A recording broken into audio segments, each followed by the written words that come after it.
இந்த வீடியோ வந்து போன வாரத்தில் எடுத்தது. அப்லோட் பண்ணலாம்னு சொல்லிட்டு அதை விச் லிஸ்ட்லேயே வச்சுருந்தேன். அது இன்றைக்கி தான் வந்து நேரம் கிடச்சிது. கிஃப்ட் வாங்கிறதுக்காக குமரன் ஃபேன்சி ஸ்டோருக்கு போயிருந்தேன். எதுக்காகனா மேல் வீட்டான வந்து அட்வொகேட் ஆஃபீஸ் இனாகரேஷன் ஃபங்க்ஷனுக்காக வந்து வாங்க வந்திருந்தேன். வாங்கி முடிச்சுட்டு எங்கள் மாமா பொண்ணு வந்து பிரசவத்துக்காக நாங்கள் ஹாஸ்பிட்டலில் சேர்த்துருந்தோம். வலியில் வந்து துடிச்சிட்டு இருந்தா அதுக்காக நான் சிரிச்சேன்னு நினைக்காதீங்க. வலியை வந்து டைவர்ட் பண்ணிகிட்டு இருந்தான். வலியில் துடிச்சிருந்ததுனால அவளை வந்து டைவர்ட் பண்ணிகிட்டு இருந்தேன். காமெடி பண்ணிக்கிட்டு அவளும் சிரிச்சுக்கிட்டு இது பண்ணிகிட்டு இருந்தா. நான் நல்லாவே இல்லை சித்தி, என்னை காட்டாதீங்க சொல்லிட்டு ஃபேஸை மறைச்சிட்டு இருந்தேன். நல்லா தாண்டி இருக்கேன் அப்படின்னு சொல்லிட்டு எடுத்துகிட்டு இருந்தேன். அன்றைக்கி ஈவினிங் வந்து அந்த ஃபங்க்ஷன் சொல்லி அங்கே வந்தோம். அங்கே வந்து டின்னர் ரெடி பண்ணியிருந்தாங்க.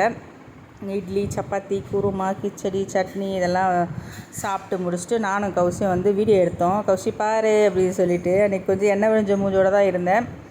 இது முடிச்சுட்டு மறுநாள் ஆடி 1 அன்றைக்கி வந்து பார்த்திங்கன்னா ஹாஸ்பிட்டலுக்கு திரும்பவும் போயிட்டேன். ஆடி வெள்ளியே எங்கள் அக்கா மேலே தான் வந்த மாதிரி இருந்தது. வேப்பிலை நெற்காளியம்மன் வேப்பிலைன்னு வேப்பிலை சாரி கட்டிட்டு வந்துட்டாங்க. காலையிலே மங்களகரமாக குளிச்சுட்டு மகேஷ்க்கு நாங்கள் வலி வரும் பார்த்துட்டே இருந்தோம்.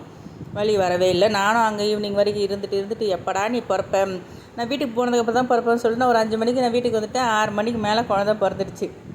இது வந்து மறுநாள் ஆனுவல் டே ஃபங்க்ஷன். அன்றைக்கி தான் போய் குழந்தைய பார்த்துட்டு அப்படியே கௌசி ஸ்கூலில் வந்து ஆனுவல் டே வந்து அட்டென்ட் பண்ணுறதுக்காக வந்தோம். கௌசியோட ஃப்ரெண்ட்ஸு நாங்கள் எல்லாருமே ஃபோட்டோ எடுத்துக்கிட்டோம்.